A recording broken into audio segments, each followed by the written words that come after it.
To the association we go. The Don got it done. Luka Doncic and the Los Angeles Lakers have agreed to a 3-year, $165 million maximum contract extension with a player option in 2028. Agent Bill Duffy of WME Basketball told ESPN the new deal keeps the Don out of free agency next summer. And with that, we welcome in our senior NBA insider, Shams Charania. So Shams, why did Luka only sign a 3-year deal?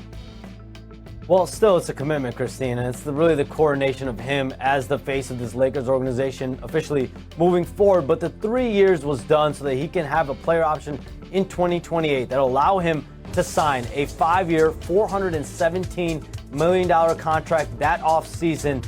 And that will allow him to recoup the money that he lost by missing out on the Supermax contract. He was eligible for a $345 million deal this offseason if he was still a Dallas Maverick. But of course, they traded him in arguably the most stunning trade in pro sports history. And so for him now, it's all about competing with the Lakers. He's already been a part of their offseason plans, recruited Marcus Smart, made multiple calls for Marcus Smart to get him. DeAndre Ayton, he has a relationship with him as well. So this 3-year period moving forward now gives Luka Doncic also a chance to evaluate the Lakers and see what moves are they making, how can they position themselves to win the championship. It was a commitment, even though it's a little bit short right now, for the next 3 years. It was a commitment the Lakers really wanted over the weekend. Okay, so everything that you just said kind of plays into the question that I think fans always want to ask. Is it Luka's team? Is it LeBron's team? What does Luka signing mean for LeBron James's future?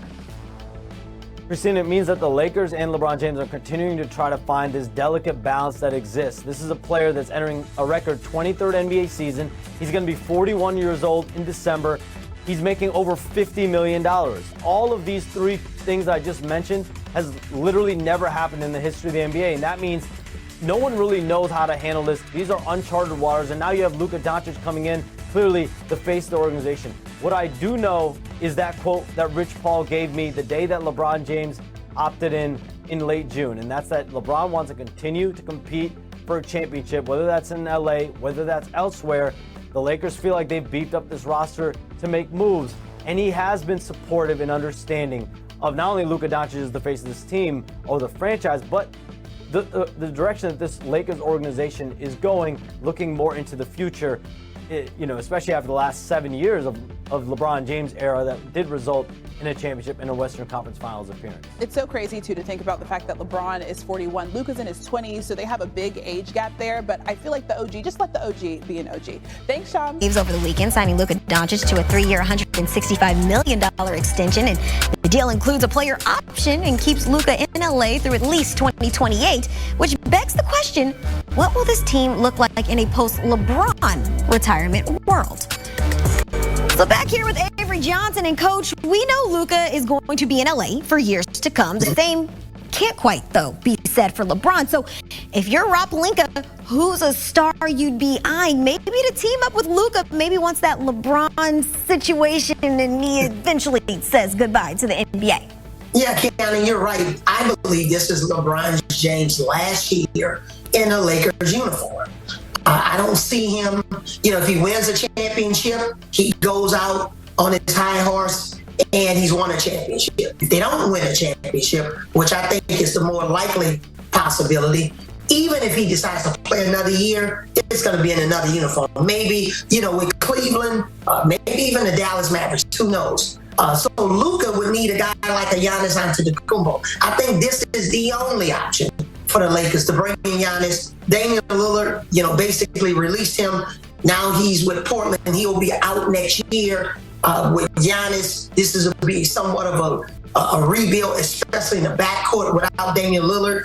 That was a failed process compared to when he won a championship with Drew Holiday, who also is now in Portland. So I think the only guy that can really make this right, especially if LeBron James is not in uniform, who would balance off his strengths and weaknesses along with Luka's strengths and weaknesses. Terrific defensive player to protect Luka, even a Luka that's in better shape. I like this new body that Luka's has been showing. So I think Giannis Antetokounmpo is the only guy that makes sense for La La Land in the Los Angeles Lakers. All right, that's if this is a farewell tour for LeBron, whether that might be in the league or at least with the Lakers, but maybe an audition for maybe bringing in a new star to LA to partner with Luka. As always, Coach, we appreciate you stopping by. Thank you. All right, thank you. Through 7 seasons, Luka averaging nearly 29 points per game. That's good for third most in league history, only behind Michael Jordan and Will Chamberlain. You may have heard of him. Yeah, it was a great deal all around for the Lakers, at least, right? You secure Luka 6 months after you get him. That was not, or at least should not, have been the given that I think Laker fans thought. It's very hard to develop a relationship, to develop trust in 6 months. Luka would have been very justified in saying, I want to keep my options open. I want to see if there's a better team out there for me in free agency. But he put his faith in the Lakers, and now we look ahead to next year and we look ahead to 2027. The Lakers are going to be a max cap space team for the next couple of off seasons, right? Or at least they have the ability to get there if they want to.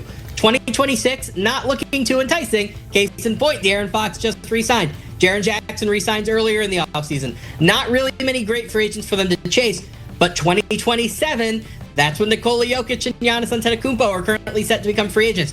Their bet right now is that with Luka locked up, they can signal to the rest of the league, come to Los Angeles. You'll be able to compete here. You don't have to worry about Luka leaving. Can he recruit the next guy? I suspect he'll be able to, because all of Laker history tells us that once you get the first star, you get the second. You get LeBron, Anthony Davis follows. You trade for Querim, look at that, you draft Magic Johnson.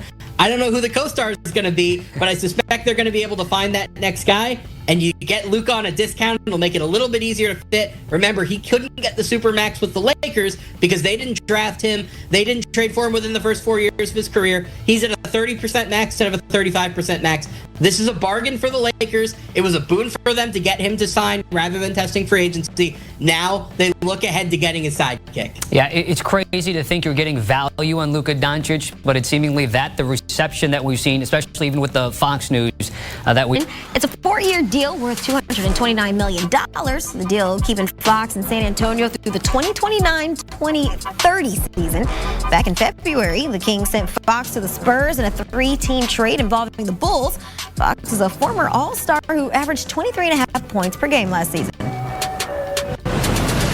We're now joined by CBS Sports NBA analyst and former Spur Avery Johnson. And Coach, I got to get your initial reaction just to the Spurs making this $229 million commitment to De'Aaron Fox.